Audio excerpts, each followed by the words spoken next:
This conference will now be recorded. Uh, Today I will be presenting a talk on genetic algorithm and its applications to economic load dispatch. The highlights will be the historical background of genetic algorithm, its operators, and then we will discuss one problem, one benchmark function which we have solved manually, and then its application to power system problems like economic load dispatch and multi-objective economic load dispatch. The genetic algorithms are search algorithm based algorithms based on the mechanics of natural selection and natural genetics, and they are based on the Darwin's theory of survival of fittest. They were developed by John Holland and his colleagues and students at the University of Michigan around 1970, and they became popular after he wrote a book on adaptation in natural and artificial systems in 1975. The goals of their research was to abstract and rigorously explain the adaptive processes of natural systems and to design artificial system software that retain the important mechanisms and natural systems.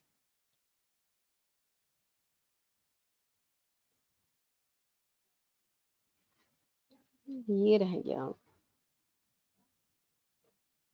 Hold everyone. Can I move? नहीं जा पा ये. चलो anyways. The goals of optimization as yes. The goals of optimization as was Hello, explained. Yes, sir. ma'am. हाँ You बोलिए. can use arrow to up and down the slides. If you want to go next slide, you can use down arrow Where from is the that? keyboard. Okay. From the yes. Okay. Don't use mouse. Well, actually, not very Yes. good. But can you see Thank this you. small window? It is Yes, yes. replica. Goals of optimization. Window is visible. That is Yes. okay. But it's Whole small window is because, appearing, ma'am. huh? Yes, yes. In maximize mode, the whole window is appearing. No, but there is again one small icon. I can't collapse it. Oh, हो गया, हो गया. But Thank you, thank you. okay, हो गया. okay. Thank you, ma'am. But now none of you is visible. Only my this presentation is visible to me. Yes, Anyway. yes. Yes. So yesterday also Professor N.K. Jain explained something about optimization. Optimization is nothing but it is expressed as man's longing for perfection. And if we can quantitatively describe what is best, what is good, bad, then optimization theory will encompass the quantitative study of optima and methods for finding them. And it basically consists of two parts. One is that we seek improvement to approach some optimal point. So it has two parts. One is that we seek the improvement, that is the process of improvement, and the destination or the optimum point itself. But in judging the optimization procedures, generally we ignore about the process. So that is also very important. क्यों नहीं जा रहा? But it is not moving with the keyboard.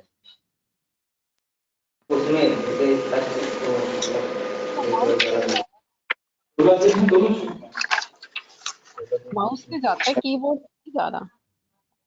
Ma'am, use the down arrow for moving the slide. हाँ, नहीं जा रहा. Down arrow से. Down or right arrow, please try on right arrow, right or left No, arrow. कोई नहीं चल रहा. Right, left. Mouse से. then use I then use will. the then use mouse. So genetic algorithm is different from traditional methods of optimization, as this was also briefly explained by Professor N.K. Jain yesterday, that in classical algorithm, we generate or start from a single point and iteratively move to the sequence of points towards an optimal solution. And the next point in the sequence is always determined by a deterministic computation.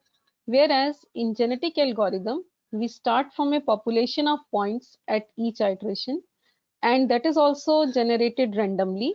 and the best point in the population will approach towards the optimal solution. And we will see that GA work with the coding of parameter set and not the parameter themselves, and it uses payoff information, and we do not require any derivatives or any other auxiliary knowledge about the system, and it uses probabilistic transition rules and not deterministic rules.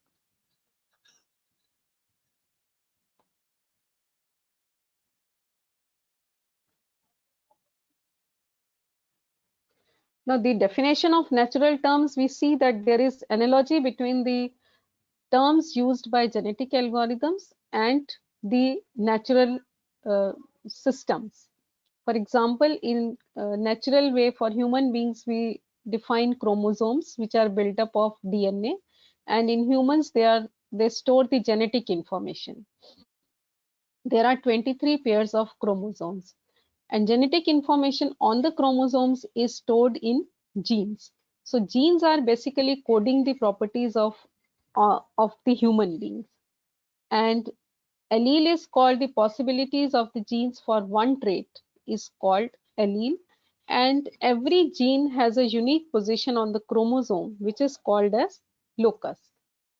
Now the terminology, if we compare the two, string in genetic algorithm is chromosome of a natural system or human being, and feature or character is analogous to gene, and its value is analogous to allele, and the string position is analogous to locus, structure is analogous to genotype, and parameter set is analogous to phenotype, and epistasis is the nonlinearity is analogous to epistasis in a natural system.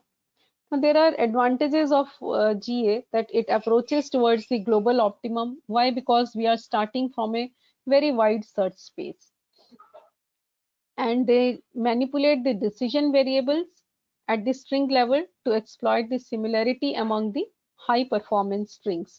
So genetic algorithms are operating at coding level, so you cannot fool even when the function may be difficult to solve with traditional schemes, or it is a discontinuous function, non-differentiable function, it can be solved using GA. But there are limitations also. For example, if we are solving a multiple fault diagnosis problem, then we cannot rely on this type of algorithm. It has to be combined with some other algorithm to form a hybrid algorithm to achieve higher reliability for this. Now, there are various GA operators. Mainly there are three GA operators. One is selection, crossover, and mutation. The other one, fourth one, is not very widely used, which is engineered conditioning operator. Now, selection operator, it selects the individuals called parents that contribute to the population at the next generation. And crossover rules will combine the two parents to form children for the next generation. And mutation rules apply random changes to individual parents to form children. Now, selection function, as I have told you, that it chooses the parents for the next generation. Now, how do we choose it? So it is based on the scaled values from the fitness scaling function. So, and we will see from an example also that we can select an individual more than once as a parent, in which case it will contribute its gene to more than one child.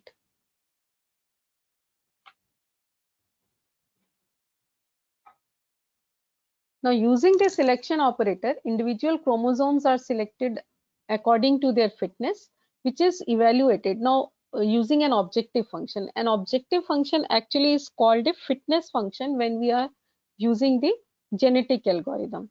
So, chromosome with higher fitness value will have higher probability of contributing one or more chromosomes in the next generation. And there are many ways in which this operator can be implemented. Now, the basic method, which is called as weighted roulette wheel with slot size according to the fitness. Now, when on this wheel, the individual with the highest fitness will have a larger slot than the other individuals, and so it has higher probability of getting selected and contributing to the next generation. So this way you can, whatever parents you have selected for using this roulette wheel will be used for producing next generation.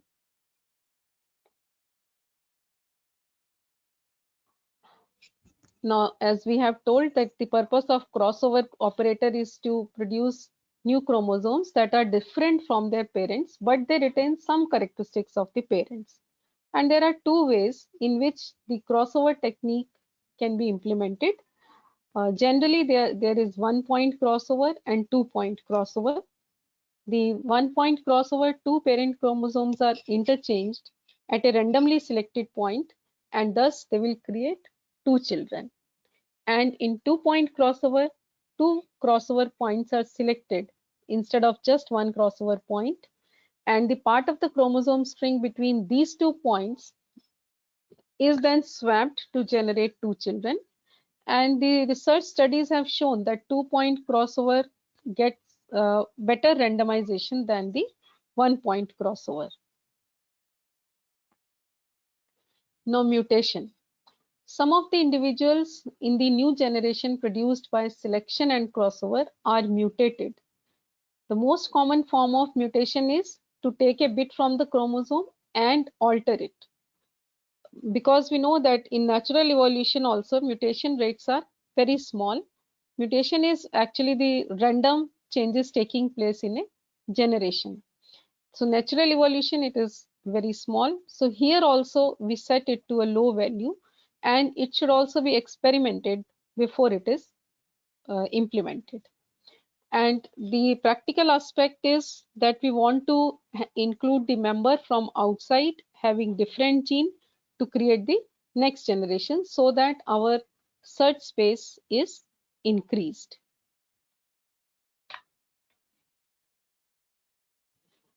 Now, reproduction options. Once we have the population generated, we will see that the best fitness value indicates the best value of the objective function. Now, once you have produced, you will calculate the objective function value and the number of individuals which have the best fitness values in the current generation that are guaranteed to survive to the next generation. And these children are called as elite children. And generally, the default value of elite count is kept as 2. And when the elite count is at least 1, then what will happen? The best fitness value can only decrease from one generation to the next in case for minimization problem. And if you set the elite count to a high value, what will happen? The best fitness individuals will dominate the population, which can make the search less effective. And the examples of elite children are Addison, Bhagat Singh, and in Lord Rama's time, we can say Lord Hanuman, Vibhishan, Lord Parshuram, and Ashwathama. They are the examples of elite children. Now, crossover fraction. What should be the value of this? Crossover fraction actually indicates the fraction of individuals in the next generation other than elite children that are created by crossover. So if the crossover fraction actually describes how the value of crossover fraction affects the performance of genetic algorithm, and it specifies the fraction other than elite children that are made up of crossover children. And if you set its value equal to 1,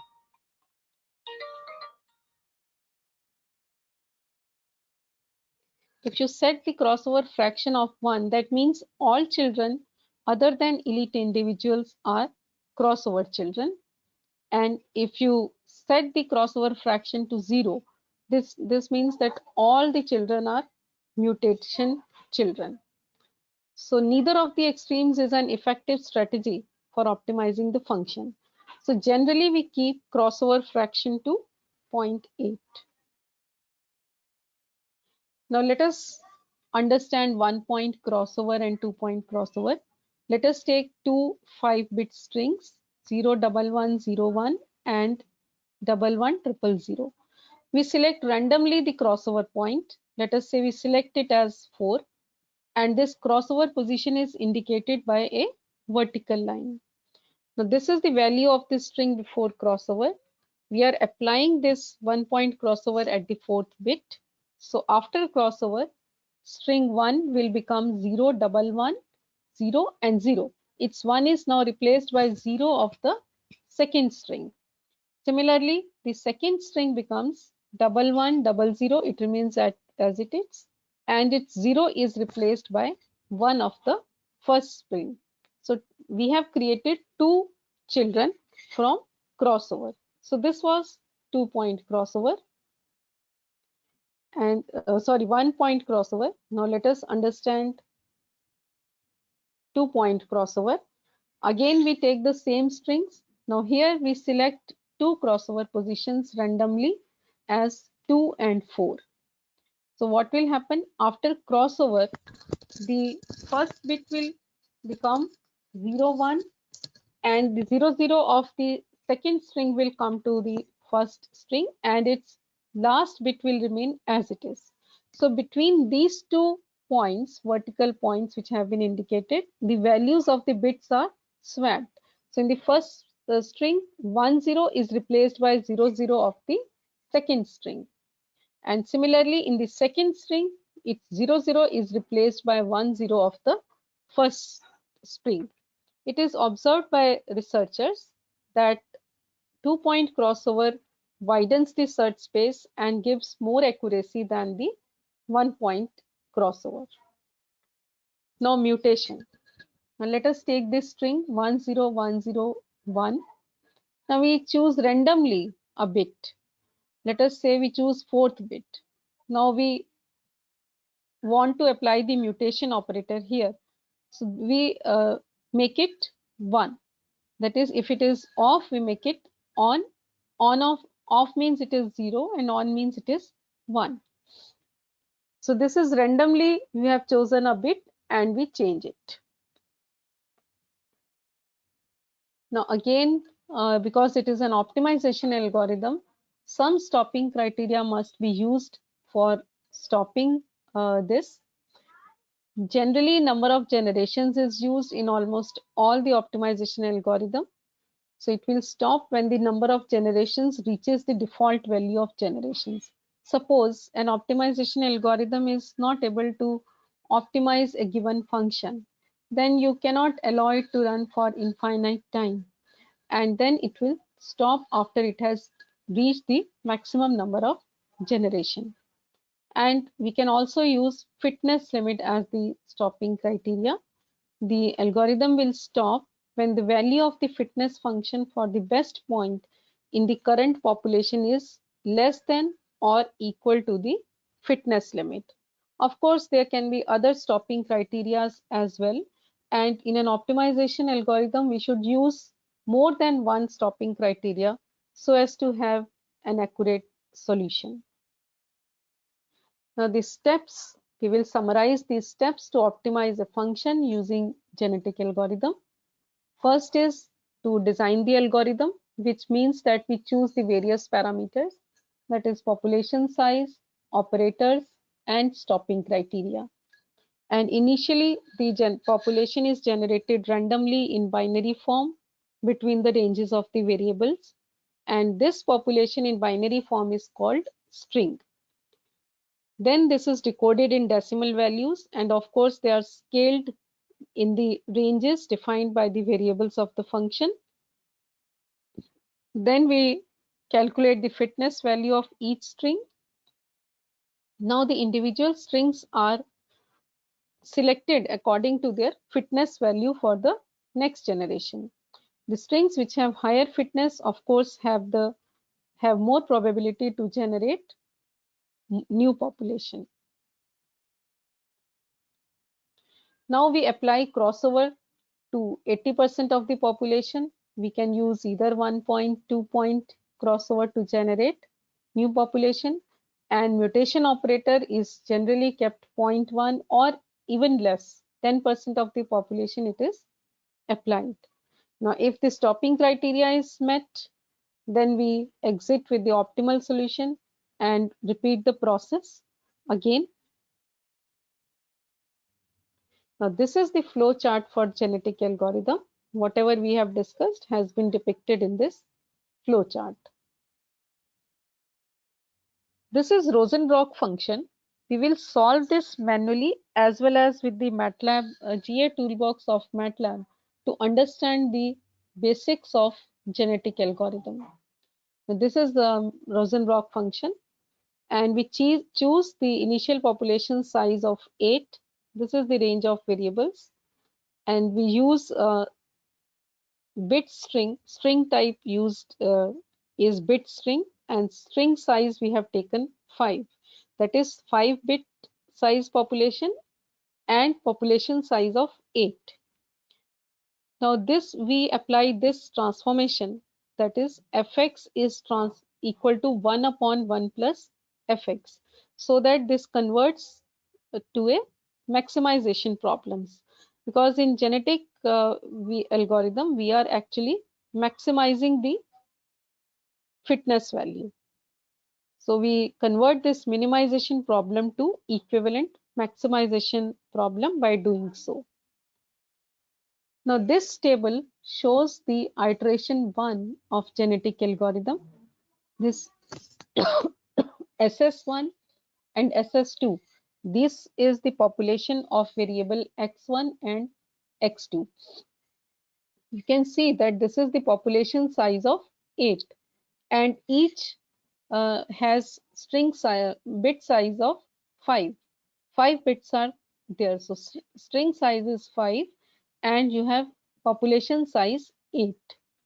Now the next column shows the x value, that is the values of x1 and x2 in decimals. Then using these values, the objective function, that is the Rosenbrock function, is calculated, and then you apply this operator, that is fx is equal to 1 upon 1 plus fx. Then we calculate this objective function value upon summation of this, that is this is called as probability of selecting this objective, and this is expected count, which is f upon average of f, and the last is the actual count from roulette wheel, that is how do we select the population for the next generation. So this is the first iteration. Now how do we select the iteration for next generation? You can see that this is the one which is colored in yellow has the highest fitness value, 0.021. So this is the elite child.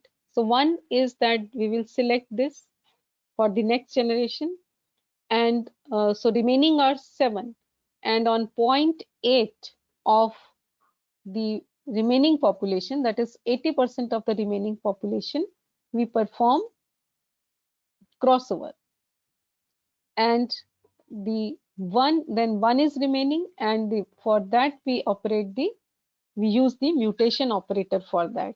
So that is how we will generate the next generation.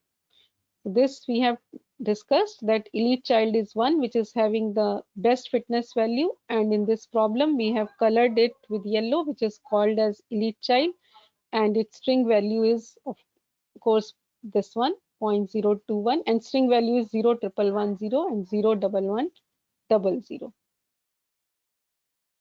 Now crossover fraction, as we have discussed, it is generally applied to 80% of the population, so 7 populations are remaining other than elite child, so that gives you 6 strings to be crossed, and mutation fraction is set to 0.2, so 1 string is to be mutated. Now this is showing the population for next generation applying for application of crossover function. SS1 and SS2 are the populations before crossover, which were shown in that table, and this is the population obtained by after crossover for the next generation. So 6 have been used for crossover, and 1 has been mutated, for which the for 0.0799, this string is mutated. At fifth serial number, at fifth, this string is mutated, and for this we have chosen for x1 and x2, the third bit has been changed. That is, 0 has been replaced by 1, and in x2, 1 has been replaced by 0. So this is your population for the second iteration. This is elite child. On 6, you have performed crossover. So this is the new population after crossover, and this is the mutated child.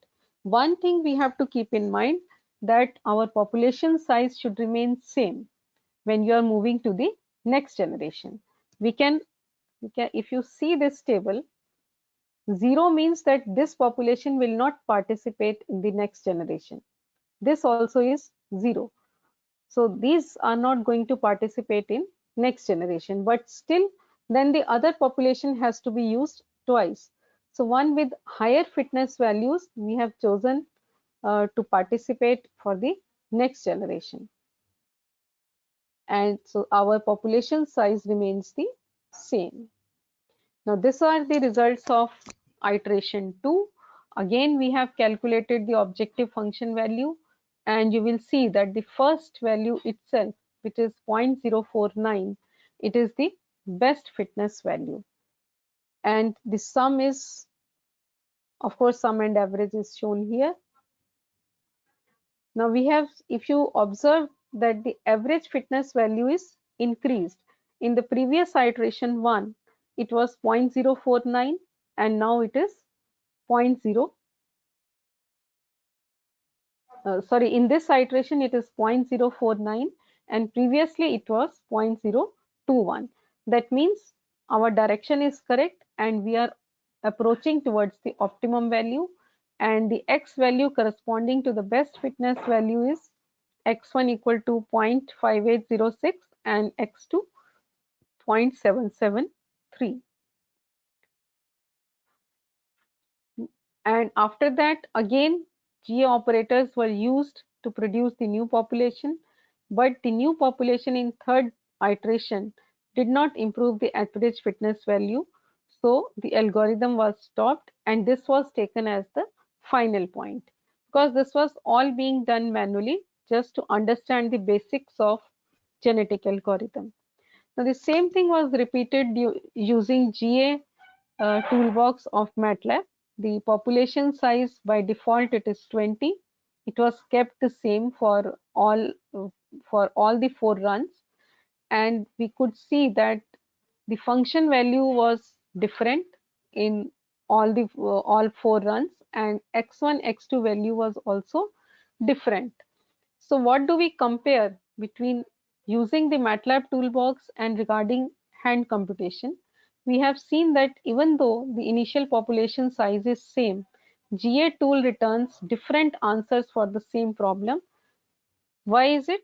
Because each time you can see population size is same, all other parameters are same, but we are getting different function values, different values of the variables. It is because every time the GA is selecting the population at random.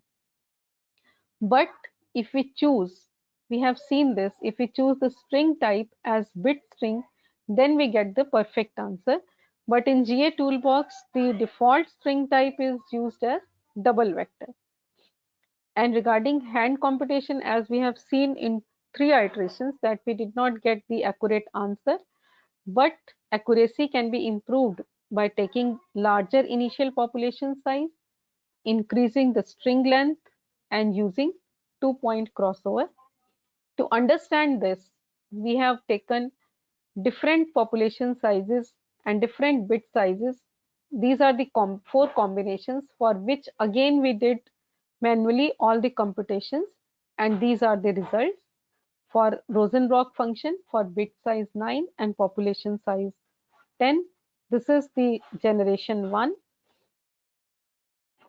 and then the population for generation 2, and this is the result of all the iterations. There were 19 iterations done manually on this Rosenrock function, and the best fitness value achieved in each iteration has been shown. And you can see that from 15 onwards, the function value is 0.996 and the values of the variables is 1.002, and from 15 to 19 there is very small change in the values of the variables and the objective function value, and how they are spread that we can see from these graphs. So these graphs were drawn for each iteration. So first iteration, you can see that this is the graph between x1 and x2, two variables of Rosenrock function. Initially, the population is distributed over large search space. That can be seen from this, and there is population size of 10. So you can see 10 points on this graph. So all 10 are distributed randomly over a wide search space. And iteration 2, you can see that they are coming closer. The search space is reduced, and in generation 3 it is this one. Again in generation 4 they are still closer. Similarly, generation 5 and 6 depicts the position of all these 10 population. Then 7, they are again spread out. 8, the location is like this. Similarly, at generation 9, 10, they are in groups. Then 11, 12, again they are in two groups. 13, 14 also, the position of this is like this. And 15, 16 generation, you can see they are almost very close to 1 point. And 17, 18, of course, it remains almost the same, closer to 1. And 19, it is almost close to 1. So this is how the genetic algorithm keeps on moving, that from a wider search space, it starts from that and keeps on reducing the search spaces. That is, the points are moving towards the optimal point. So this was for this combination, population size 10 and 9-bit. We have also tried the same with bit size 8 and population size 10, and it took 11 generations to come to the optimal point. We also tried with bit size 5 and population size 6. This is how the population is spreading out.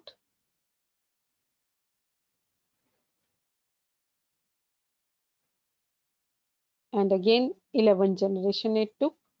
And then bit size 3 and population size 7. You can see the large search area in which it is distributed, and of course at generation 7 you reach some point, all of them collapsed, reached to 1 point. It may not be the optimal, but there it is the point where they have settled. Now if we do their comparison, that is bit size 9 and population size 10, it took 19 number of generations to optimize the function, and the values of the variables was 1.002 and function value was 0.996, which we have seen. And when we took 8-bit size and population size 10, then this was the value of the variable, which is not very good, and it took 11 number of generations to reach to this value. And of course, when we took bit size 5 and population size 6, then we did not get accurate answer at all, though it converged in 9 number of generations, but the answer was far from optimum value. So to further understand the effect of population size, we did some experiment with the GA toolbox, in which the population size was varied from 10 to 120 in steps of 10, and then 120 to 200 in steps of 20. Other parameters were fixed, and you can see this was the number of generations taken in for each population size. For 10 population size, it took large number of generations, maximum number of generations to reach the optimum value. And for as the population size increased, the number of generations taken to reach to the optimum point decreased. And we can see that we got a better accuracy also. So if we plot a graph, the graph is like this, that if the population size increases, the number of generations to reach the optimum point increase. But here we have not considered the time taken by the program to converge. If we could have studied that also. Now we come to the economic load dispatch problem, which is the power system problem. This was also discussed by Professor N.K. Jain yesterday, that it is nothing but it allocates the loads to plants at minimum cost, that we want to minimize the cost of generation while meeting all the equality and inequality constraints. So mathematically, this problem is defined like this. We minimize the cost, which is expressed as a quadratic function in terms of generations and subject to inequality constraints, that is the generation is being varied between minimum and maximum values of the generators, and generation should be equal to demand plus losses, which is the equality constraint. Now we talk of multi-objective optimization.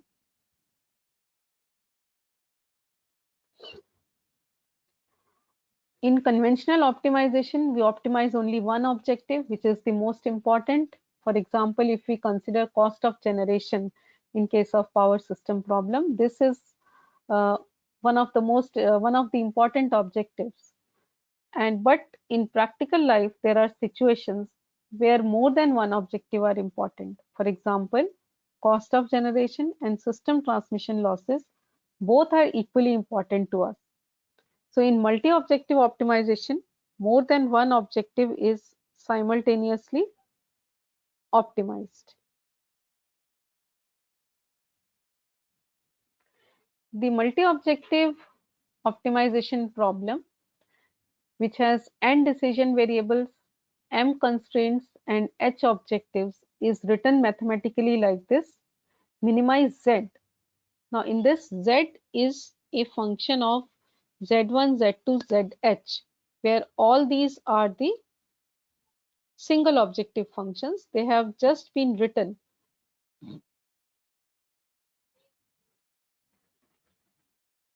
These are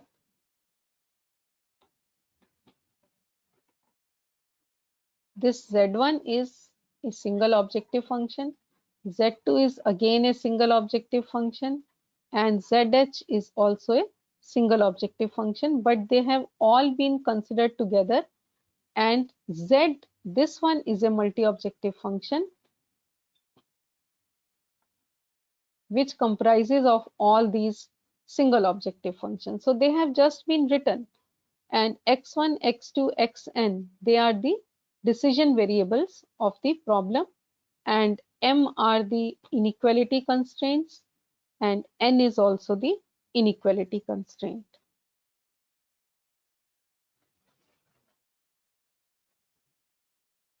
जा ही नहीं रहा आगे.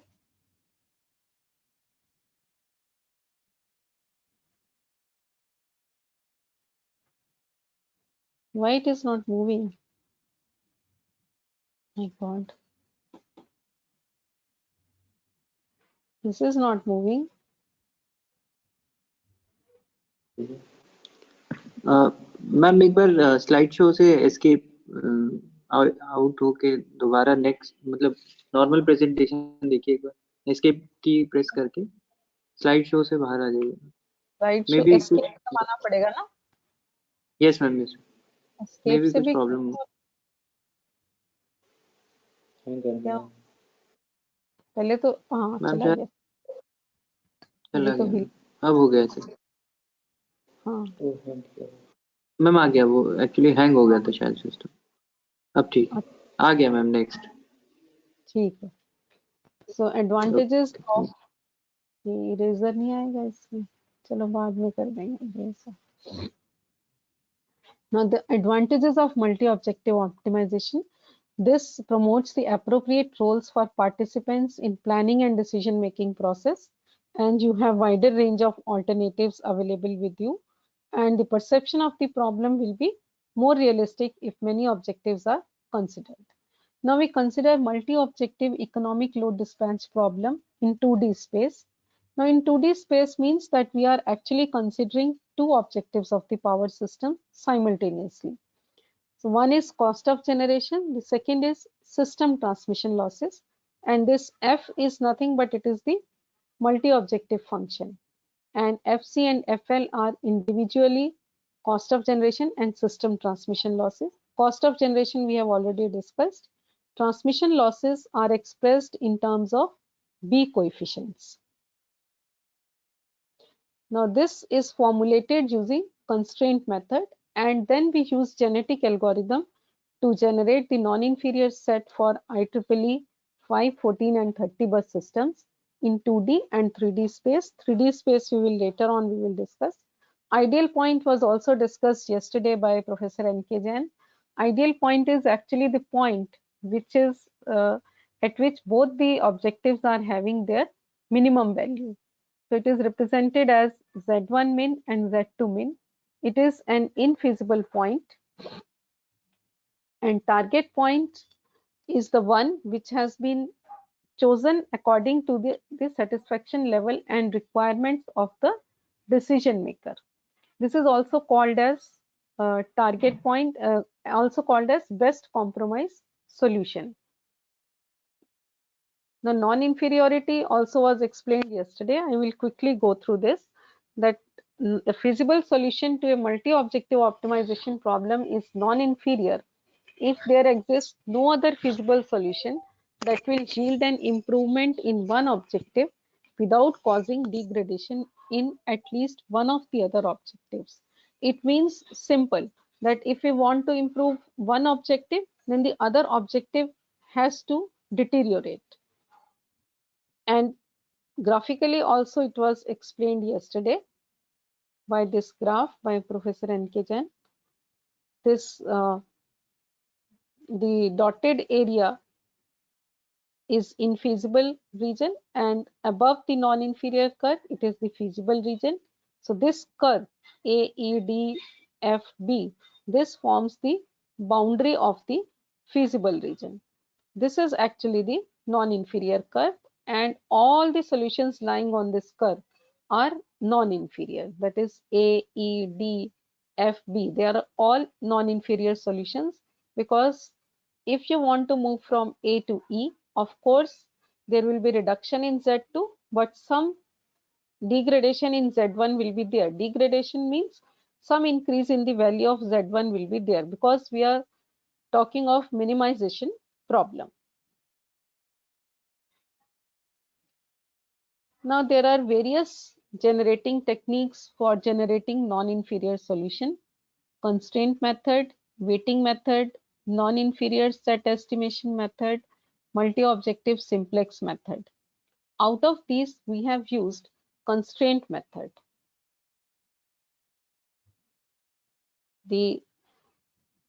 In this method, only one of the objectives is considered for optimization, and the other objectives are fixed at some predefined values and included as constraint of the problem. So mathematically it is written as minimize ZT subject to all these constraints and one other objective also. So Tth objective is arbitrarily chosen for minimization, and other objectives are fixed or are taken as constraint of the problem. Now using 2D in 2D system, the MELD problem is formulated like this: minimize cost of generation subject to equality and inequality constraint, and the transmission loss is also taken as constraint, where its value is FL is less than or equal to L1. L1 is what? It lies between minimum transmission loss and maximum value of transmission loss. But how do we get this? The minimum transmission loss is obtained when we minimize the system transmission loss only, and the maximum transmission loss will be obtained by minimizing the cost of generation.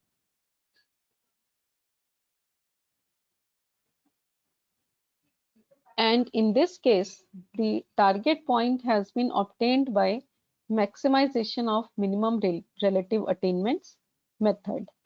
Now, in this method, it assumes that all the objectives are being minimized and seeks the solution which maximizes the minimum relative attainment tau, which is represented by tau by any objective of its ideal reference value, which is Zi min, relative to its worst feasible value. Now, when we are talking of two objectives, then the worst feasible value will be the maximum value which is obtained by minimizing the other objective, and it is mathematically represented as tau ix equal to Zix minus Zi worst divided by Zi min minus Zi worst, and h is the total number of objectives. So the algorithm is like this. First we define the function by constraint method and generate the non-inferior set and calculate the relative attainments of all the objectives, and then we find out the sum of minimum relative attainments of all the objectives corresponding to the element of non-inferior set, and find out for which the sum is maximum, and if check if all the elements of the non-inferior set have been considered. If yes, output the objectives corresponding to the maximum value of maximization of minimum relative attainments. Otherwise, you again repeat the process. Now, this is the flow chart for this algorithm. Now, now I will show you the results. Now, the GA toolbox of MATLAB has been used to obtain the non-inferior set for IEEE 514 and 30 bus system, and they are shown. Now, this is the non-inferior set of IEEE 5 bus system in 2D space, means considering two objectives, cost of generation and system transmission losses. You can see that losses have been fixed to various values. For example, the first at serial number 1, the loss has been fixed to 5.05 and the function was minimized for cost, and you got this value of the cost of generation. Then the losses were fixed to 0.005 again. It was incremented to 0.005 and again the cost was optimized and you got this value for cost of generation. So in steps of 0.005, the losses were fixed from 5.05 to 5.18 and correspondingly the cost was minimized and you got this non-inferior set, and we had 19 values of this. So from this table we observe that FL minimum, that is minimum transmission loss, is 5.05 and FC min is of course the last entry at serial number 19, which is 760.960, and FL at FC min, this is actually FC max, but we are representing it like this because when we have three objectives, then you may not get the minimum value of maximum value of loss at minimum value of cost. You may get at some other value of cost. Now FL at FC min is again the last entry of the table, 5.18 megawatt, and FC at FL min, that is value of cost of generation when the transmission loss is minimum. This is the first entry and this is equal to 763.158. This we have already explained.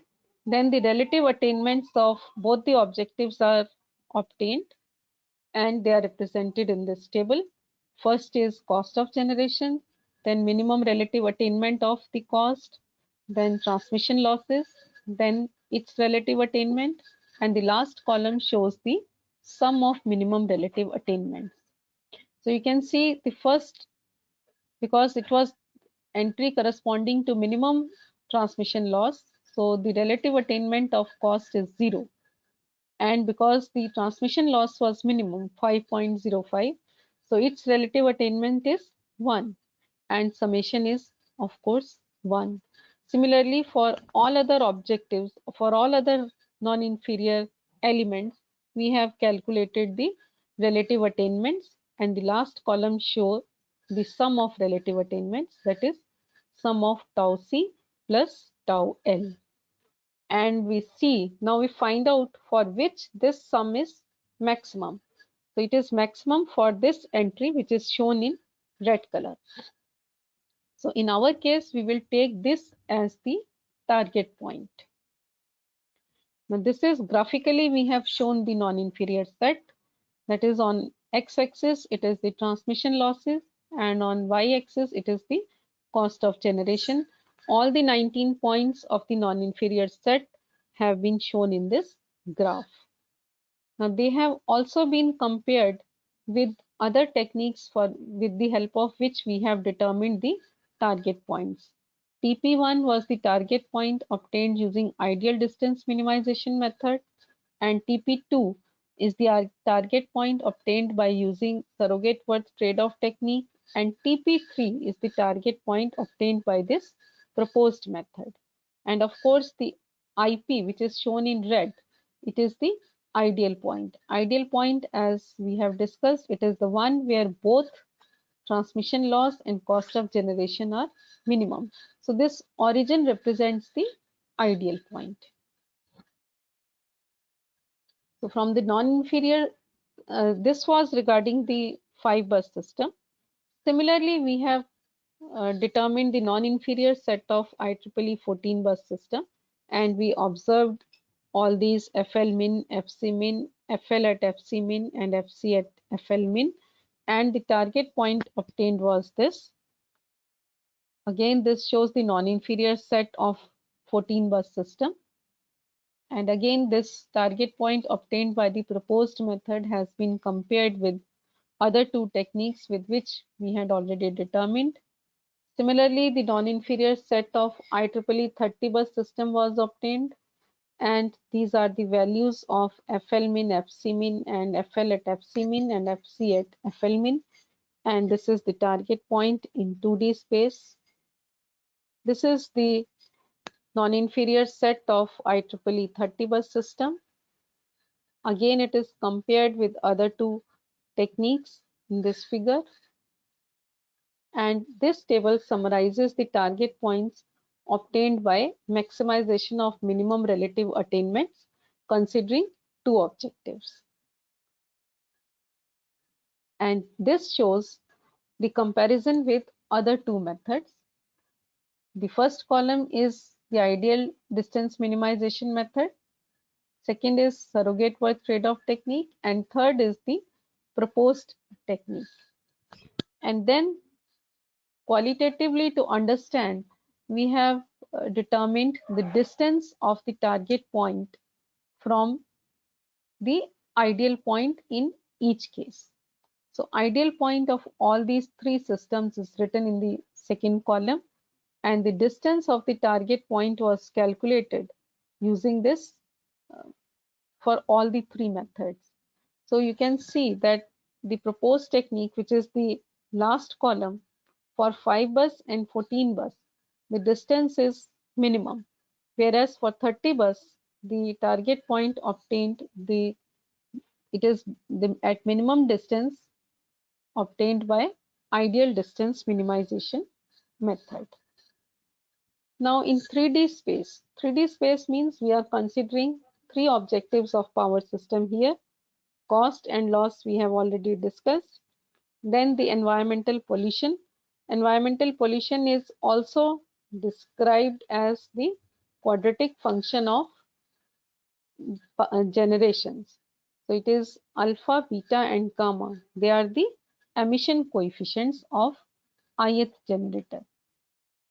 Now, how will we formulate the problem in 3D space? We are minimizing cost, keeping loss as a constraint and emission also as a constraint, and these are of course the inequality and equality constraints of the economic load dispatch problem. Now L1 we had already discussed that L1 lies between FL min and FL max, and E1 lies between FE min and FE max, that is minimum value of environmental pollution and its maximum value. So in 3D space, again the non-inferior set was obtained. Now this is for IEEE 5-bus system. Again, the relative attainments of these three objectives was calculated for all the non-inferior elements. For example, in the first row, the cost of generation is maximum, so it is 0. And for environmental pollution, it is minimum, so the attainment is maximum and it is 1. And similarly for transmission loss, it is maximum, the attainment is 1 and the sum is 2.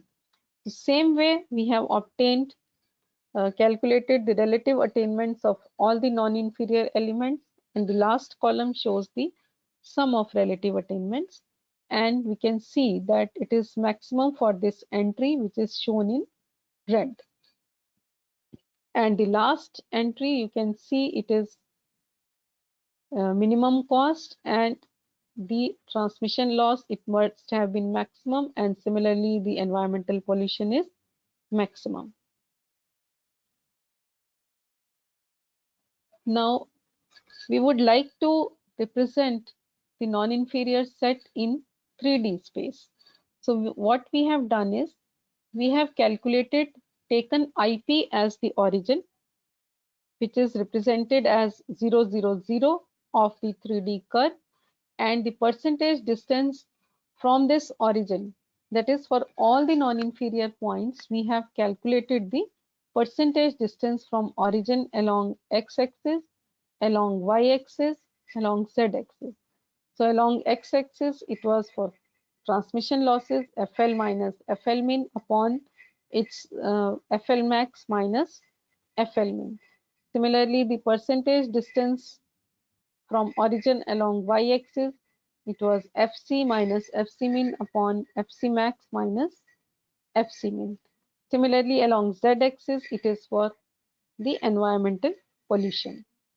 And these percentage distances have been calculated for all the values of non-inferior set, and this represents the non-inferior set in 3D space. So you can see that ideal point, which is at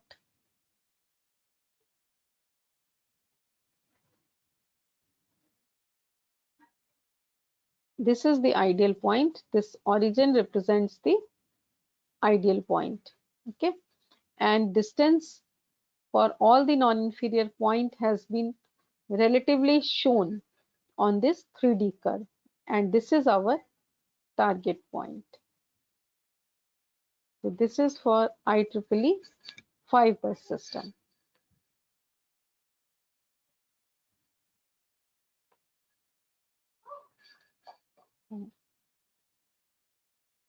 क्या हो जाता है जैसे tool use करो.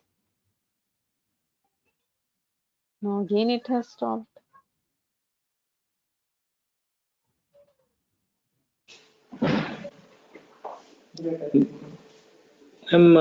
Wait for a ये hang हो minute, जाता then I think it gets hanged. wait for 1 minute, then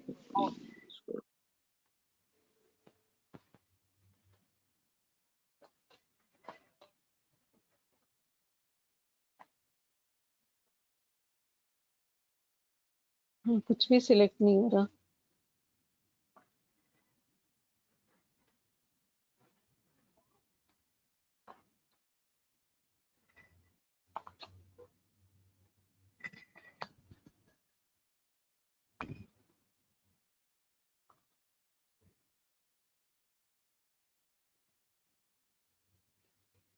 एक बार एस्केप की दबा के देखिए, मैं भी पिछली बार में ऐसे ही सही हो गया।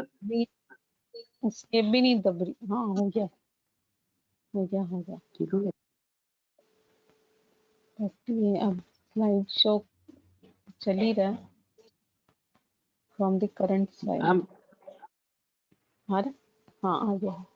हाँ अब आ गया। This the 3D graph of the non-inferior set where IP has been shown as at the origin and distance, all the non-inferior elements have been shown by the distance from this ideal point. And you can see the target point is 1, which is at a distance of 14.2 along x-axis, 41.03 along y-axis, and 23.7 along the z-axis. So similarly, we have calculated the non-inferior set of IEEE 14 bus system considering 3 objectives, that is transmission losses, environmental pollution, and cost of generation. And this shows the minimum relative attainments in 3D space for 14 bus, and the entry in red, it shows the target point where the sum of relative attainments is maximum. And again, for showing this in the 3D curve, the percentage distance of loss on x-axis, percentage distance of cost on y-axis, and percentage distance of environmental pollution on z-axis has been calculated, and it is shown here. And the target point is this one.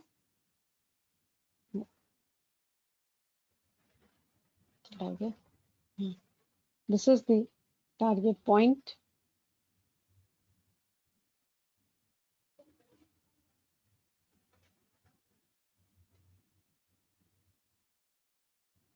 This one is the target point here. Okay. ये use करते ही चला जाता है, मैंने देखा। हाँ, अब फिर यूज किया कुछ हो जाता है इससे।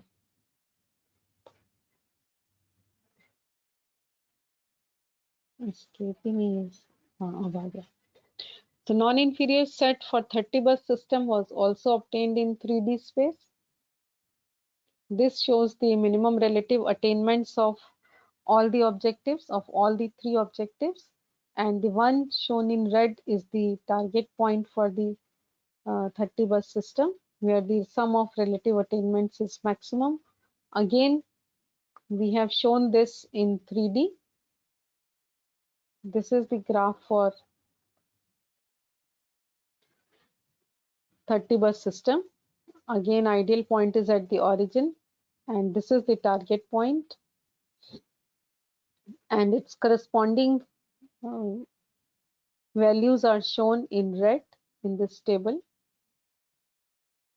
Now for IEEE 5 bus system, one more was done, that the cost of generation was determined by keeping transmission losses fixed at different values and varying the environmental pollution in certain range, and the results are shown in 3D graph. The problem was formulated like this: minimize cost of generation, where transmission loss is fixed to some value, and this environmental pollution was taken as constraint. So you can see that when FL was fixed to 5.060 megawatt, how does environmental pollution and cost vary? And in next table, the transmission loss was kept equal to 5.10 megawatt, and this is the variation in cost and environmental pollution. Similarly, transmission loss, and this is the variation in pollution and cost. Now 3D curve was also plotted for IEEE 5 bus system, and we can see that we have 3 different curves corresponding to different values of transmission losses. And we can have many more curves joining these in between these dotted lines.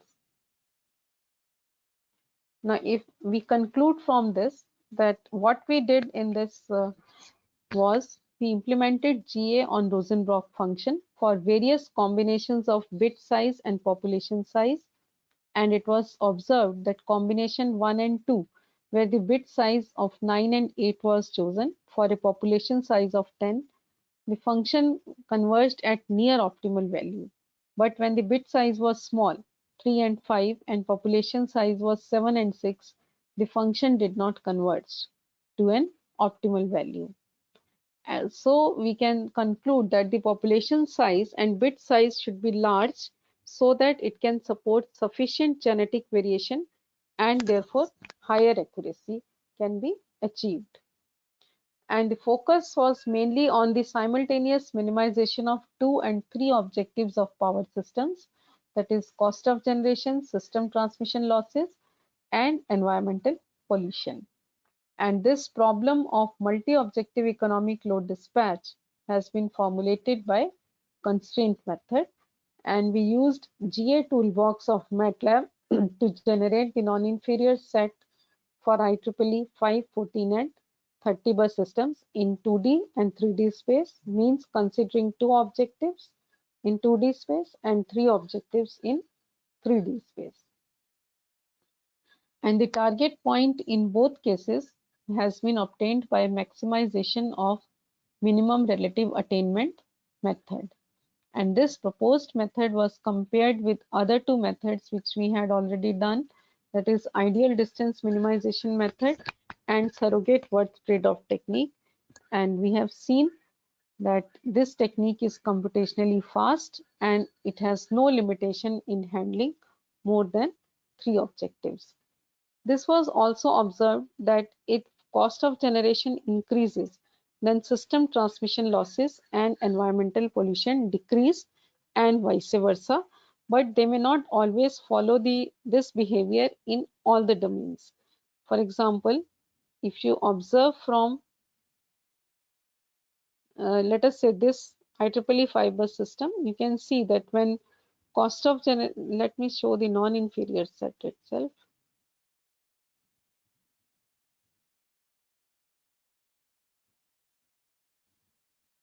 So from these entries, you can see that when transmission loss is increasing, the cost of generation is decreasing. So both these objectives are conflicting. But if you see the 3 objectives table,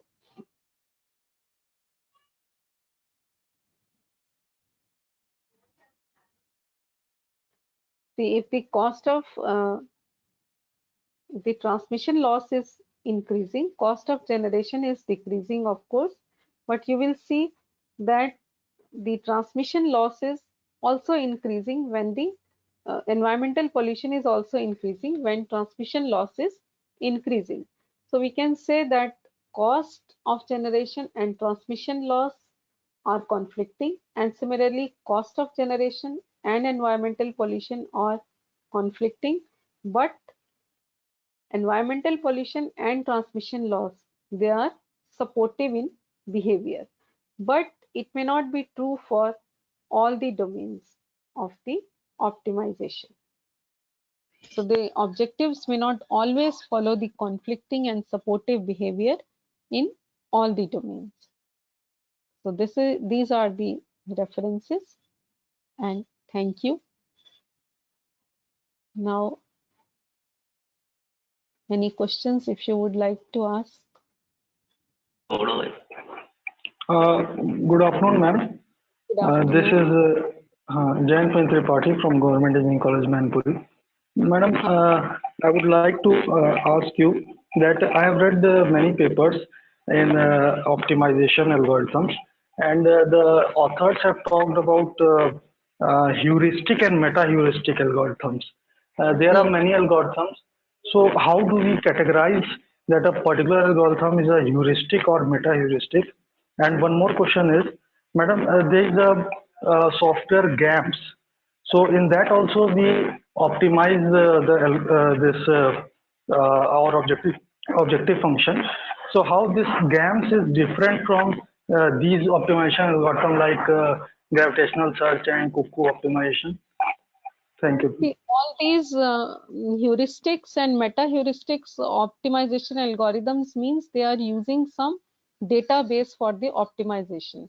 That means they are using values of parameters or values of decision variables, control variables, and they may all be randomly selected. So most of the heuristics and meta heuristics algorithms, they are using random values.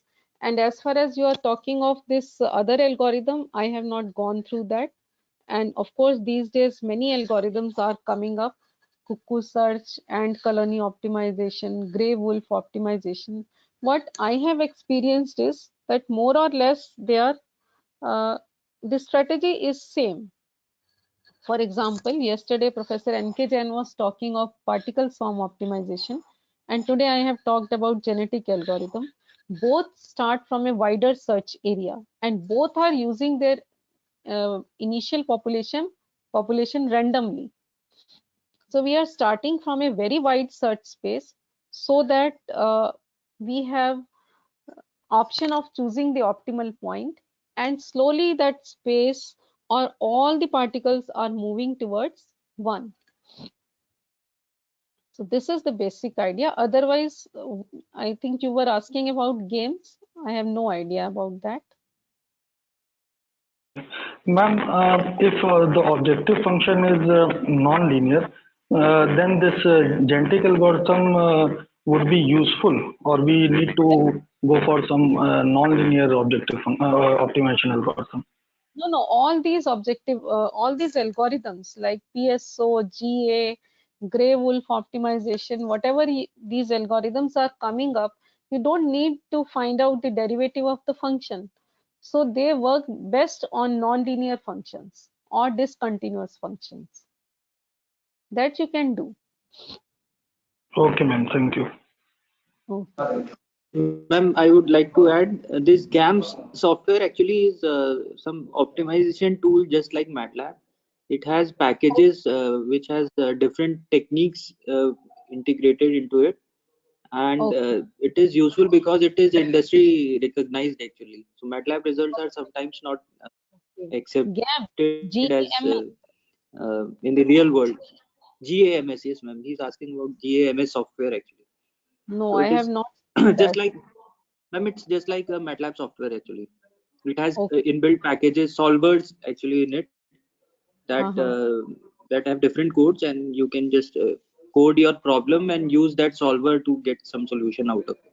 So That is very you cannot actually program new solver into it. You just have to uh-huh. buy the different solvers from the company. Okay. So it is So can in they in it we have solvers for unconstrained problems, NLPs like that. We have packages in it. okay, do you have at your place this software? No, no, ma'am. Actually, I had visited MNIT Jaipur, so there they have bought this software, and they are That means working on it. no, we can have educational institutes can have this software. Yes, yes, ma'am. MNIT Jaipur has this software since last 7, 8 years. They have been working on it, Acha, using acha. GAMS for solving optimization problems. Okay, that is good. I will find out regarding this if we can also have at our place, and students can then explore different things. But what I have observed, we tried to solve our genetic problem with the GA toolbox. Again, that problem is that you cannot do your own things in that. For that, you have to write your own program. So one student did coding himself. He write the program. There Yes, we ma'am. could Yes, many things. But here you have to strictly follow whatever is possible in that. For ma'am. example, Actually, in GAMS, you can only code your problem as per their prescription. You just have to code your problem. Actually, code you problem code your objective function. You objective code function. your constraints like that. Same is But for solver will be there itself. Solver will be there only. Their software inbuilt only. You just have to give that. I'll be using NLP solver to solve this problem, and it will uh, give the results. you cannot even code any they don't have particle swarm optimization coded there, so you cannot code PSO there. Yes, yes. Like in MATLAB, you can download some code and use it, but in GAMS that is not possible. No, in MATLAB also this Optim tool is there where you can search, you can select Yes, ma'am. You can select Ma'am, that is various. again, yes, yes. You I can think use the solve of हाँ, MATLAB, or you can code GA there also. okay. अच्छा, अच्छा. That is good. Yes, any other? So,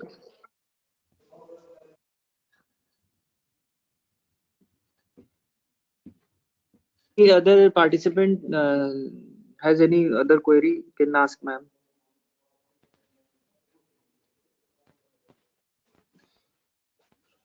So,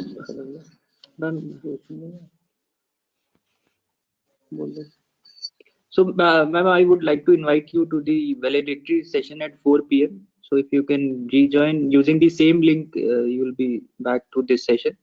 And we have valedictory session at 4 p.m. 4 So, if you p.m. can, Oh, yes, ma'am, hardly after 10 minutes. okay, I will Ma'am, see just if for a I. few minutes, if you can be there. Okay, okay. How long will it take? Ma'am, hardly 10 minutes, hardly. No, after 5-10 10 minutes. minutes start, but No, the function. means valedictory session will also be of hardly 5-10 minutes. Okay, Hardly okay. take any time. By 4:15 ठीक. we'll end the valedictory session also. Okay. Okay, thank you. Thank you for inviting me. I Thank had you very nice much interaction. for delivering the lecture in such short notice. It was an Really opportunity for thankful me. to you. No, it was an opportunity for me. For a long time, I have not delivered any lecture. Yeah, Thank you. it's a privilege to have you in this FDP. Thank you, ma'am. Thank you very much. Thank you. Okay.